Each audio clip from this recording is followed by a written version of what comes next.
Yeah, there was definitely some gamesmanship, and I give them credit. You know, if you can sell a call in this league and do it, then you do it, whatever it takes to win. The foul at 3:25 or so, pinned down on White, was really a tough call for us.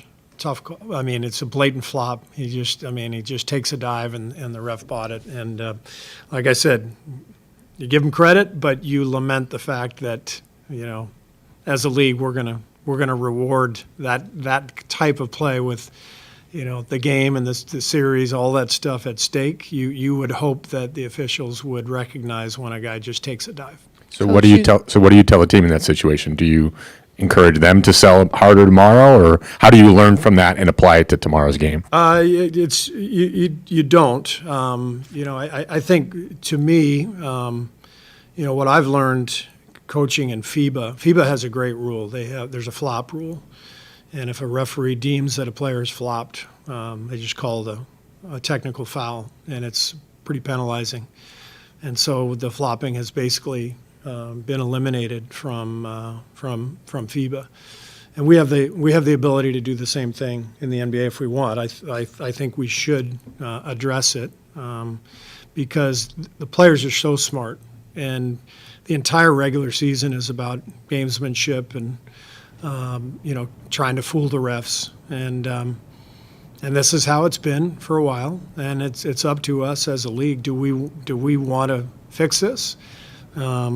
Because if not, we'll just get the you know, the Chris Paul swipe through at half court when you're, you know, in the bonus, and for some reason we're shooting 2 free throws at a critical time of a playoff game when nothing has happened, nobody's gained an advantage. So these are all things that my personal plea to the NBA. You know, I think we can do better in terms of cleaning up the flopping. In the meantime, I give the Lakers credit for the plays that they've been able to sell. Hey, Coach, you just mentioned a minute of that. Well, I think he should have been first team, but it is a great honor even to be on the second team. Draymond has long been one of the premier defenders in the league. We know that.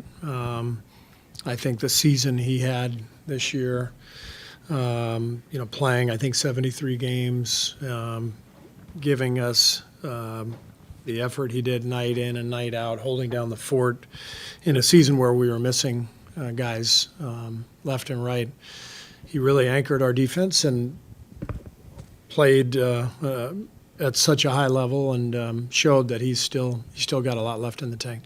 Steve, what can you take back from that experience 7 years later now? Yeah, I mean, and I think 4 years ago, Toronto down 3-1. Yeah. You know, winning Game 5 in Toronto, to bring it back here. We still believe we would have sent it back to Game 7 if Clay hadn't, you know, suffered the torn ACL. So you definitely draw on those experiences. And for me, and you know what I shared with the team and what they shared with each other, the vets, is that it's, you know, it's game to game. Everything changes. So you just focus on the next game. You turn the page quickly, re-energize, get the next game. And when you do that, the momentum shifts in your favor, and you don't have to worry about, you know, anything other than the very next game. That you're in? Well, we're definitely in a better spot, given that, you know, if it goes 7, we have the game 7 at home. That's for sure an advantage. But we don't really think about that, and we just think about Game 5. So that's the only focus.